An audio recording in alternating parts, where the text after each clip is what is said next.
And, you know, you got to take chances when you get them.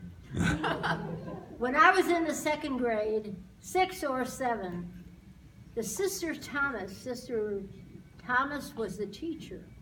And she decided that she was going to have an amateur hour. And so I don't think I told her that I knew a poem, but I think I told someone else that I knew a poem. And I think that person went and said, Sister, Kathleen knows a poem. So Sister says, all right, Kathleen, you come up and you say your poem. And I think she expected something like, you know, roses are red, violets are blue, I love life and so do you, something interesting like that. I don't think she was anticipating one about the old maid and the burglar. Hold the microphone closer. But that was the only poem I knew, so that was the one I recited. And yeah, there we go. Yeah. Yay! Oh, now you can hear me. You may not have cheer again. I'll sing you a song of a burglar bold who went to rob a house. He opened the window and then crept in as quiet as a mouse.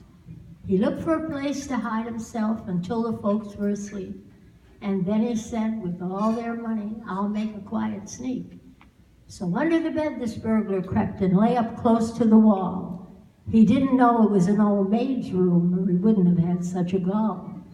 He thought of all the money he'd get as under the bed he lay, and at 9 o'clock he saw a sight that turned his hair all gray. At 9 o'clock the old maid came in. Oh dear, I'm so tired, she said. And thinking that night that all was right, she didn't look under the bed. She took out her teeth and her big glass eye and the hair from off of her head. And the burglar, he had 17 fits as he looked from under the bed. From under the bed this burglar crept. He was a total wreck. But the old maid, she was wide awake and grabbed him round the neck. She never fainted or screamed a bit, but was as cool as a clam. She said, thank heavens my prayers have been heard. And at last I've got a man. The old maid drew a revolver then and to this burglar said, now promise to marry me, young man, or I'll blow off the top of your head. The burglar looked around the room. There was no time to scoot.